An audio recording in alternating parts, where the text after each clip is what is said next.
थोडीशी पार्श्वभूमी आपण घेऊ मागची थोडी, पण माझ्या म्हणजे अनेक आपल्या सिनियर पत्रकारांना काम करायची मी आता किती वर्ष करतोय, काय करतोय सगळ्यांना माहिती आहे. तरी पण 89 साली साधारण 90ला पहिली निवडणूक झाली महापालिकेची आणि तिथून आतापर्यंत साधारण 34 ते 36 वर्ष आम्ही पक्षामध्ये काम करतोय. 90ला नगरसेवक झालो, 95ला नगरसेवक झालो, 2010ला नगरसेवक झालो, विरोधी पक्षनेता झालो आणि त्यापासून 90 पासून आजपर्यंत मातोश्री हे आमचं मंदिर मानलं गेलं. मातोश्रीवर राहणारे आमचे दैवत मानले गेले आम्ही आणि त्यांच्या विश्वासावर 36 वर्ष मी हा प्रवास केलाय. आणि या प्रवासामध्ये पूर्वी माझे 6 विधानसभा मतदारसंघ होते, त्यानं 3 मतदारसंघ आले माझ्याकडं. देवनेदादा तिथं 3 मतदारसंघात दिलं. मी सर्व तुम्हाला आणि माझ्या ह्या जिल्ह्यातील सर्वच माझ्या पदाधिकाऱ्यांना, शिवसैनिकांना मनापासून धन्यवाद देईन की सत्ता असो नसो आमच्या निर्णयावर माझ्यावर विश्वास ठेवून खूप चांगल्या पद्धतीने कोल्हापुरात काम केलं गेलं. कुठली अपेक्षा त्यांनी न बाळगता लोकसभा, विधानसभा, जिल्हा परिषद, पंचायत समिती, महापालिका ज्या ज्या निवडणुका असतील किंवा वरनं जे आदेश येतील त्या आदेशाचं पालन तंतोतंत ह्या भागातील सर्व शिवसेने पदाधिकारी केलं. त्यावर पहिल्यांदा धन्यवाद देईन की त्यांच्यामुळे मी इथपर्यंत पोहोचलेलो आहे. त्यानंतर अण्णासाहेब पाटील आर्थिक विकास महामंडळावर मला संधी दिली साहेबांनी, राज्यमंत्री दर्जा दिला. खूप चांगलं काम आम्ही केलं. कोल्हापुरात कधीच नाही ते उपनेतेपद दिलं गेलं, मला उपनेतेपद दिलं गेलं आणि या सगळ्यांचा वाटा तुमच्याबरोबर आमच्या सर्व शिवसैनिकांचा, सन्माननीय उद्धव साहेबांचा आशीर्वाद, मोठ्या साहेबांचा आशीर्वाद, रश्मी वहिनी, ह्या सगळ्यांच्या आशीर्वादाने एक सर्वसामान्य कुटुंबातील एक कार्यकर्ता ह्या पदावर पोचला गेला. परंतु गेली 10 वर्ष बघितलं तर काही घटना अशा घडत गेल्यात. हा जो आज शिवसैनिकांचा एक भावना आहे, तीव्र भावना, वेदना, त्याला काय तर कारण आहेत. ही निवड एकच अशी निवड नाही आहे. परंतु निवड करताना जी लोक आपल्याला नावं देतात उमेदवार म्हणून, जी लोक तुम्हाला पदाधिकारी नावं देतात, त्यांची विश्वासार्हता आणि पारदर्शकता बघण्याची भविष्यासाठी गरज आहे अशी मी नम्र विनंती साहेबांना करणार आहे. नम्र विनंती. कारण प्रत्येक वेळी आम्ही तुमच्यावर विश्वास ठेवून तुम्ही जो आदेश द्याल त्या आदेशाचं पालन आतापर्यंत आम्ही करत आलेलो आहे आणि ती सगळे शिवसैनिक त्याबद्दल कुठेही कमी पडले नाहीत. विधानसभेची निवडणूक मी घेईन मुद्दा म्हणून. विधानसभे निवडणुकीमध्ये सगळ्यांचा आग्रह होता की उत्तर मतदारसंघात बालेकिल्ला आहे. मी आणि दोघं तिघं ह्या मतदारसंघात इच्छुक होतो. आम्हाला खात्री होती की मशाल चिन्ह इथं दिल्यानंतर आम्ही समोरच्याचा पराभव करू शकतो. पण दिलं कुणाला? केपी पाटलांनी दिलं. केपी पाटील आता कुठं आहेत? राष्ट्रवादीमध्ये गेले. म्हणजे ह्या ज्या घटनाक्रम आहेत ते घटनाक्रम खूप मला वेदना देणार आहेत मला. मग अशा परिस्थितीमध्ये आता एक आमदार नाही, खासदार नाही, तरी पण आम्ही लढतोय आणि लढत राहिलो आम्ही आतापर्यंत. ही निवडणूक बघितली विधानसभेची, तर एक मोठं षडयंत्र रचलं गेलं की कशा पद्धतीने समोरचा उमेदवार बाय मिळेल ह्या पद्धतीने मुंबईपासून इथपर्यंत सर्व विरोधी पक्षाच्या लोकांनी, सत्ताधारी पक्षाच्या लोकांनी एक फिल्डिंग लावली आणि आम्हाला कशी उमेदवारी मिळणार नाही यासाठी पद्धतशीरपणे प्रयत्न केले गेले. मग आता मी विचारतो बेबी राजेंना, आमच्या उमेदवारांना, तुम्ही महाविकास आघाडी उमेदवार होता, तुम्ही आमच्या घरी आलात, सत्कार केला, अर्ज भरला, शेकडो हजारो शिवसैनिक तुमच्या कामात होते. मोठ्या महाराजांच्या वेळी एक आम्ही अशा पद्धतीने उतरलो होतो की मोठ्या महाराजांची निवडणूक होती पण ती आमची लढाई होती. कारण उद्धव साहेबांनी ज्यांनी फसवले ते पडले पाहिजेत ह्या भूमिकांनी सर्व शिवसैनिक राबले. का हो? आधी 15 वेळा राजीनामा तुम्ही माघार घेतली. तुम्ही राज्यात मान्य आहे, पण प्रजेला आणि शिवसैनिकाला अधिकार आहे. तुम्ही सांगायला पाहिजे आम्हाला का तुम्ही माघार घेतली. आणि माघार घेतल्यानंतर राजू लाटकांची उमेदवारी दिली. राजू लाटका उमेदवार तिथं पुन्हा कोण लढलं, कोण राबलं? शिवसैनिकच राबले. कुठे गेले ते काँग्रेसचे सेकंड फळीतले नेते, राष्ट्रवादी नेते सेकंड फळीतले कुठे गेले होते? राजेंचा गट कुठे गेला होता? राजेंच्या सासूबाई कुठे काम करत होत्या? करवीरमध्ये गेल्या होत्या. इकडे एक पक्ष, सासूबाईंचा एक पक्ष आम्हाला मूर्ख समजू नका. मला या निमित्ताने एवढंच सांगायचंय की आम्ही मूर्ख नाही आहे. कसे काय काय घटना घडल्या भविष्यामध्ये कोल्हापूरला कळेल का घटना घडल्या आणि कशा घडल्या त्या वेदना ती जखम अजून आमच्या जीवाला लागलेली आहे.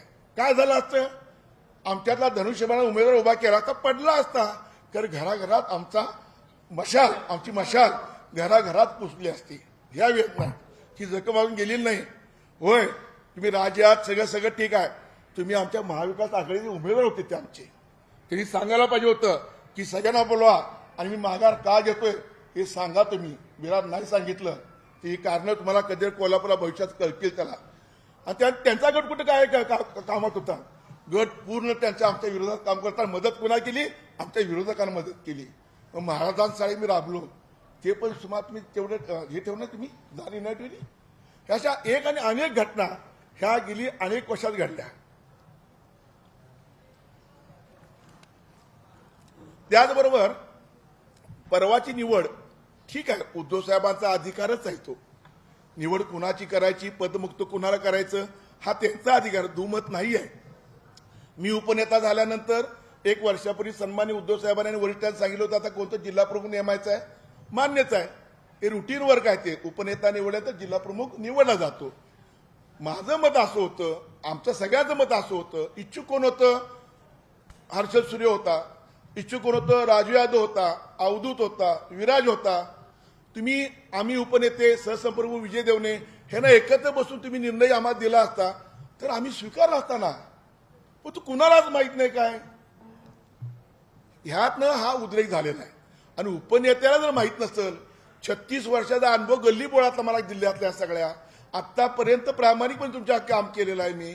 तिथं त्यांना सुद्धा माहित नसेल तुम्ही कोण नेमणार आहात तर मग थोडंसं वेदना होत आहेत. आम्हाला या वेदना होत आहेत. आणि मग ह्यांनी काय करायचं माझ्यावर विश्वास ठेवून अवधूतनी विराने राजू यादवने आणि ह्यांनी काय करायचं मग आमच्या हर्षलनी. आज मला समजलं हर्षल काय तर निघून गेला वाटतं. आज हर्षल गेला नाही मुंबईला गेला वाटतं तो काहीतरी. असं व्हायला नाही पाहिजे. मग उपनेते पदाचाच जर त्याला किंमत नसेल त्याला विचारणार नसाल तर ह्या पदावर राहणं योग्य नाही असा या निर्णयापर्यंत मी आलेलो आहे. पदाचा राजीनामा देत आहे मी आज उपनेते पदाचा. नको हे पद. एक सर्वसामान्य शिवसैनिक म्हणून कायम उद्धव बाळासाहेब ठाकरे ह्या पक्षावर सक्रिय राहण्याचा मी निर्णय घेतला आहे. धन्यवाद.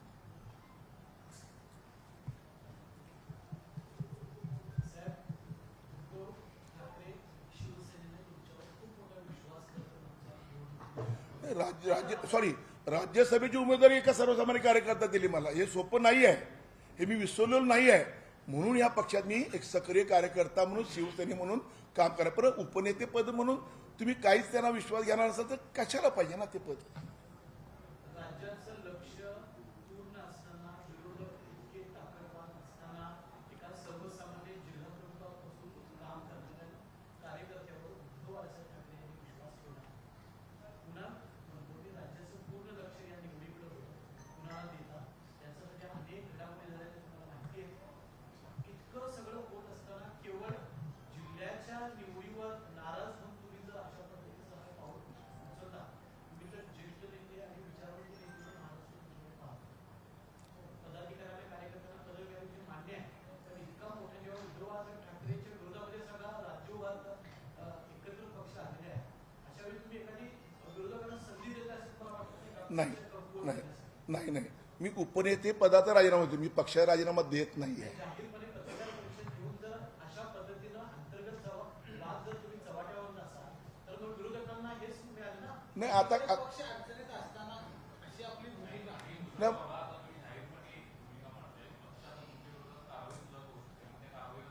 नाही आता केलं तर मग काही इलाज नाही. स्वीकारा पाहिजे मला. याचा अर्थ तुम्ही याच्यासाठी मला स्वीकारा पाहिजे. कारण माझ्यावर एवढा विश्वास साहेबांचा आहे कुटुंबाचा विश्वास आहे.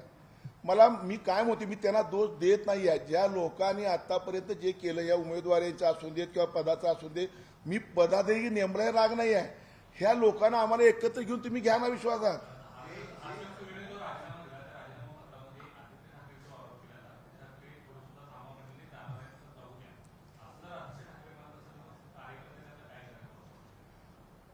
ते नेते ते युवासेनेचे अध्यक्ष आहेत त्यांच्यावर मी बोलणं योग्य नाही. ते त्यांच्याबद्दल या निवडीमागे कुणाचं षडयंत्र आहे असं वाटतं तुम्हाला? नाही, काय कल्पना आहे, कळेल मला ते काय ते नेमकं काय ते कळेल मला.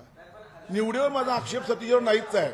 निवड प्रक्रिया हा, निवडणूक निवड प्रक्रियेमध्ये मला मी म्हणतो कमीत कमी आम्हाला विचारा तरी.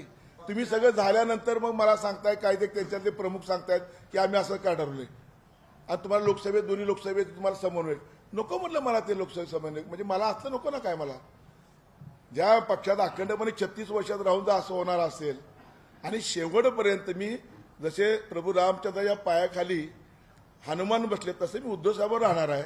मी कुठल्याही विरोधकांच्या बळी जाणार नाही आहे. गेलेलो नाही, जाणार नाही. अनेक फोन येत आहेत कालपासनं, पण गेलो नाही. मी उद्धव साहेबांचा शिवसैनिक म्हणूनच कायम आयुष्यभर मी काम करणार.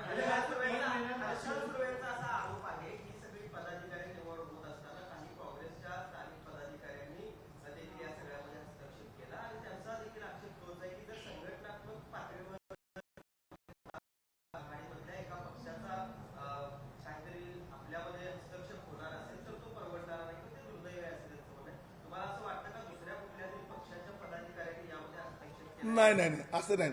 वरती मातोश्री असं कोणाचं वेगळ्याचं कोणाचं ऐकलं जात नाही कधी. तुमच्या पक्षाचे संपर्क नेते माजी खासदार विनायक राऊतांनी यात सेटिंग केलं असं शिवसैनिकात चर्चा आहे. याविषयी तुमचं काय म्हणतं? नाही, मला त्याची काय आठवण नाही. मला काय कल्पना नाही. मला काय नाही. मी सांगू का, हे संपर्क प्रमुखांना मी ऑलरेडी ही नावं कित्येक वेळा पाठवली होते. विराजला प्रत्येक फोन विराज तुम्ही बोला, तुम्हाला बोलले होते का नाही, बोलवलं होतं का नाही, आणि यांच्याही चर्चा केली. अवधूत तुम्हाला पण सांगितलं होतं, हर्षला बऱ्याच बोलून घेतलं होतं. मग त्यांना बोलवून तर घ्यायचं नाही. महिना 2-2 महिने त्याला तुम्ही सांगताय की तुम्ही या, आपण साहेबांना बोलूया, तुम्ही या साहेबांना. त्यांना सांगायचं नाही होणार तुमचं.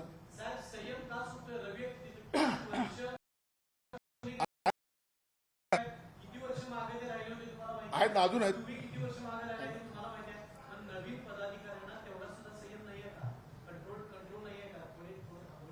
नाही, मी काय म्हणतो, संयम आणि बोलवून विश्वासात घेणं हा फरक आहे. केला प्रयत्न ना. 3 महिन्यांपासून संजय पवार शिवसेना एकनाथ शिंदेच्या गळाला लागलेले आहे असा प्रचार कोल्हापूर जिल्ह्यामध्ये सुरू आहे. याचं हे पहिली पायरी समजा. तो आरोप आहे. संघटनेत पक्षामध्ये असे आरोप केले जातात. एखाद्याला बदनाम करायचं असेल तर असं षडयंत्र रचलं जातं. आपलीच लोक म्हणून तर काश्मीरमध्ये हल्ला होतोय. बाहेरचे आपले अतिरेकी नसतात, आपल्यातलेच अतिरेकी जास्त असतात आणि ते अतिरेकी जास्त गोंधळ घालत असतात.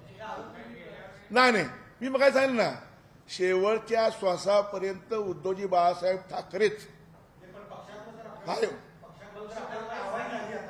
कारवाई झाली तरी मी शिवसैनिक म्हणूनच. हा, मी काय म्हणतोय, अजिबात नाही.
शिवसैनिक इथलं कोणी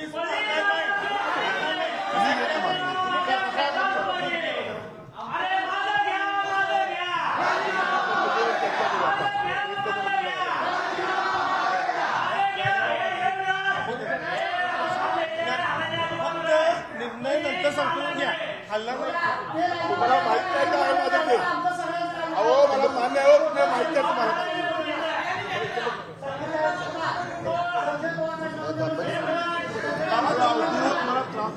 बाबा सगळ्यांना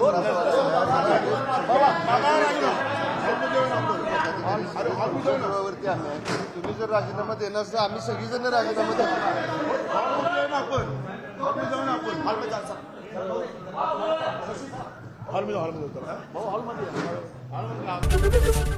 एबीपी माझा, उघडा डोळे बघा नीट.